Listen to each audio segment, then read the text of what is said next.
Hey guys, guys. fuck you. Hey guys, welcome to our review of Kishiryu Sentai RyuSoulger, episode 47. As always, I'm your host of Frozen Stratos. Here with me today we have Cinder Blaze. And Makotoa. welcome back. We got done watching this very somber episode yesterday, so I'm glad we're laughing about it now. So you guys should comment in the description of that video, and we'll respond to those in this video. But before that, we will dive into our thoughts. And you know what? I mean, yeah, this episode absolutely fantastic. But I think it really, for the first time, I started sort of understanding, I guess, the main point of this show and like the thesis statement of this show. And I think I said this. I was talking to you guys after the review, or the watch along, and I was saying, I feel like maybe the reason we got so many like suicide plots was in service of like the greater lesson that they're trying to teach, or the greater message they're trying to impart, and it was on full display here when we had the team grappling with the idea of living a beautiful lie rather than fighting to preserve what's real, and basically running away from your problems rather than facing them head on. Taking the easy way out, I think, is what he said. Yeah. Or no, sorry, what she said. Because it was Pink who gave everybody the reality check. And who put in all of the work. Oh yeah, all of the work for real. But it's the whole dilemma of and it really contextualizes like Ko's I want to say catchphrase, but he hasn't said it in forever, but it was like limits are meant to be broken, which is a very like cliched thing, but when you run into an obstacle, don't give up. You have to run past them and break through. And that's pretty much basically, I think, what this show is trying to teach us, or the lesson it's trying to impart. Yeah, the underlying message. Yeah. Like, for me, I felt like I really dug Asuna's bit because, like, she's the one that kind of like shows the most like happiness in like those team settings. She's always like super cheerful and stuff. Absolutely. And like you can kind of feel it a lot more in her like dream flashback, where she's like, yeah, like, but where's my friends? Like I want to enjoy it with them.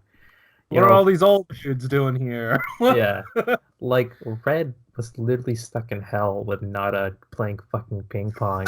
So like for him, I didn't feel like it would be like that intense. It's not like he was having like the time of his life. Like he does have that super like cheesy smile that the director is like forcing him to make in that moment. Melto, the comedic moments with Melto are always great. But like I felt like after Asuna's like speech, like the fallout from everyone else kind of felt a little bit like it was just like not up to the same like caliber. So it did kind of like falter off from that scene, which I kind of like disliked. That's fair. I mean, like I recognize that the delivery of what she had to say was extremely powerful in relation to when everyone else was saying their bit. But I did find it a little weird how like her argument boiled down to, well, your dream wasn't good enough. I didn't have my friends in it. It was only really superficial. So if you can give us something like that, then I'm not going to agree. I disagree, because the thing that stuck out to me was when she said, no matter what delicious food I eat, none of it can, what does it matter if none of it can fill me up? That was the moment that I was like, yeah, you go, girl. No, like, it was good. And I don't think that other bit, which is a fair enough, like, point, it didn't detract from it, you Yeah, know? no. I agree. I just thought it was. I raised an eyebrow at that point. I was like, "Oh, is that really the Okay. argument you went with?" I That's really more of enjoyed the. I yeah, I really enjoyed the whole scene. Even, everybody else, they didn't have to have as explosive a retort as hers, really. Because she sold it. She was the one who broke that mindset that they were all stuck in for a moment. And then But everybody like, was like coming to their own realizations. Before Mhm. you say anything though, Alex, I do want to say at the beginning was where I had to raise my eyebrow because I'm sorry, I will never be able to take Kanalo seriously when he's thinking about getting married because this entire show has pitched that entire concept as a bit. It's always a comedy point. It's never to be taken seriously for the most part. Like, so when he's like actually having that as his excuse for why he wants to give up, I'm like, this is stupid. That I'm sorry. Like, for whatever reason, I could not even connect at all to Kanalo's reasoning. Just because, like, at any other point in the show, it was always just a joke. well, Well, I mean, oh, go ahead. well, for that bit, that's not the reason I was upset. Like because it was played as a joke. Because like he takes it seriously. Like Conlo Yeah. takes it seriously every single time it comes up. But for like this like moment, it just felt like really like don't you know what's happening? Like the world's like kind of Mhm. like at risk here. I mean, I guess like in that dream world, none of that really like applies here. But like he was always a little bit like distant from the team. So when he kind of like looks around, like he kind of gave that look like they aren't there, but He doesn't like need him. is this fine? Yeah. Because Mhm. he kind of like holds them in like relatively equal like standing, but at the end of this episode, it kind of like shows that like he's warmed up with them considerably, and Mhm. he just can't ignore that fact. So I kind of like that Austin just kind of like gave him that like wake up call because he was still like deliberating it, and Yeah. because of something so important to him, like just for him to have that hesitation, I felt was he was like the only one where I felt it was like good to have that I conflict. agree. I agree. If anyone was going to have that, like the be the outsider to say that stuff, it would have been him, yeah, because he Yeah. wasn't part of the group. Yeah. But I mean, I definitely agree with Alex here on this one. Because like even though we saw it as a comedy beat, it's the character that really feels this, and like his whole thing is that he needs to marry someone and continue his lineage, and I'm sure that that is something that weighs on his mind a lot. And the fact that that burden would then be lifted, it made sense, and I thought it was very. I don't know. We don't typically get to see our heroes falter in their ambitions. It's always been marriage versus his duty, right? Yeah. And Hmm. that's sort of what's been conflicting with him. And in a momentary lapse in judgment, he was like, "Well, if everyone's doing this, it might just be okay, and maybe I can actually have what I want outside of you know the the duty that we have as RyuSoulger." Yeah. Um, Like I still remember that one episode where there was that chick from his Ryusou tribe yeah, where like he doesn't like push all that stuff onto her, even though like she was like the his fiance and stuff. Like he doesn't like push after it afterwards because she has like dreams of her own that she wants to continue, and like Colin at least has some of the decency to just like not take her away from that yeah, and just let her do what she wants to do. So like he's still making like plenty of sacrifices for it, and like when he like actually gets it, just kind of like whoa, like is it actually being given to me? mm. Like maybe he kind of feels like he deserves it, and you know it was it was a worth conflict to have. I And I get I it. feel but like Yeah. out of all of them, he has the most solid, I guess, character motivation. You yeah, know, like none of Straightforward, the at least. none of the other ones. I mean, Asuna for sure, like food, I guess, but no one else. I haven't seen any sort of ambition outside of that. you Yeah, know. nobody else wants But to be the best chef in the universe. yeah, something like that. But Kanalo, that's his ambition, and it was, I don't know, I thought that was really powerful. Another scene that I thought was really done well. I know Alex laughed in that moment because they snap cut to what's his face? Was it like the Melter scene where he's like, Was ah? No, Or he's like, put it in me. no, the scene with Nada laughing, like when, when Red was thinking back to like, hey, are you guys really thinking about the? Oh, but like in that moment, you know, outside of the hilarity of the scene of some dude randomly laughing when something serious is going on, um, I guess it's sort of just, you know, we don't have it told to us too often. We don't get to see it too often. But his main motivation is to be around the people he loves and make sure they're happy. And sure, you know, his friends weren't there in that. But I don't know, catching a glimpse of what he really wanted was very interesting to me. Um, it was strange that like, oh hey, none of my friends are here, so I guess that just sort of means Nada and old dude are not his friend, but whatever. Um, but yeah, I liked it. Yeah. Also, Even I Red still don't know Pulse. what's up with Green's whole dream. I Yeah, probably just haven't been paying I really did attention to not his character. understand. What He was was looking at a poster of like the world, and then like Yeah. probably something happened afterwards, Oh, but I no, just no, no. lost. He wanted to travel the world, right? He wants to, like, kind of like his brother was able to do, get to Gotta go fast. traverse the world. And like he was talking with the runner girl, Oh, right?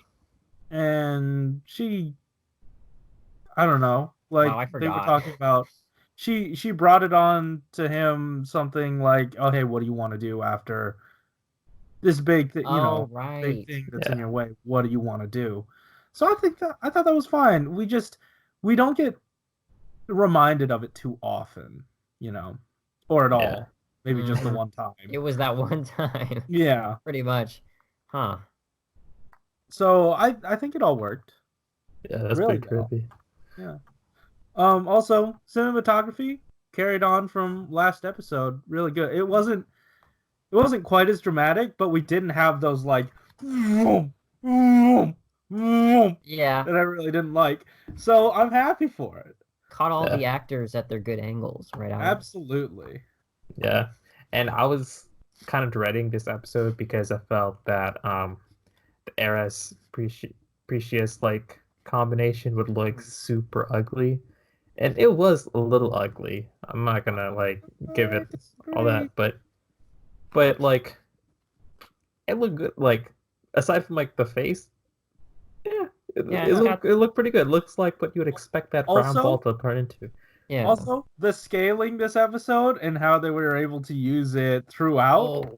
perfect. Absolutely perfect. This is the first time that I'm like, wow, this fight truly makes sense. This conflict, like the the the immediacy with which she dispatched Yup. what is it, Melto's Minosaur? Minosaur. Yeah. Perfect. Absolutely That perfect. that really distinguished the power scale.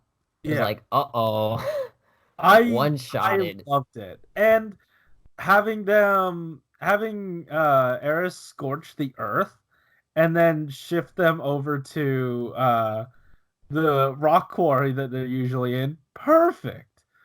I Sure. like I don't know, man. And they cut back to enough shots of like them or her in the city with like a decimated little area. Yeah. I thought it was all very well done. It would have been nice to throw a few buildings in the background, like very distant buildings in the background of the quarry, but Yeah. that's just nitpicking, honestly. Mm-hmm. Like this was done really well. This was one of the strongest episodes of RyuSoulger I've ever seen. Yeah, Uh, without especially comedy, to sort of bolster it, you For know? real, it didn't have to have it this episode, and because it's surprising the plot in and characters are carrying it, Yeah. you know? And I'm still astonished. this late in the game, I'm not feeling rushed. This is very well paced. It is not lost on me that this is more of a luxury that is afforded to us that we don't often get. So I'm very appreciative that this feels right. You say that, but we haven't had the last episode yet. We haven't had the last episode yet. Also, why were they sleeping in the middle of the street when last episode they were standing around Eris in a cavern?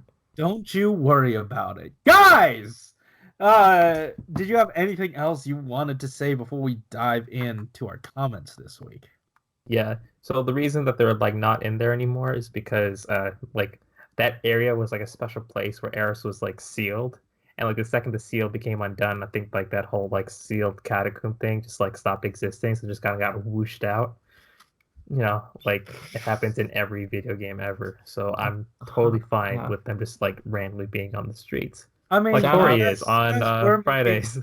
You guys were making those Final Fantasy comparisons, so well, it's not I mean, outside Smash Bros too, because man, did they take some, all those light beams, and then like because energy beams that fly at people is so no, those specific energy beams at that angle hitting them like in that way, exact color too. Like they could have chosen another color because Eris is red, but they decided to go with like the gold. I mean, Eris is checkered pattern, but that would look very weird.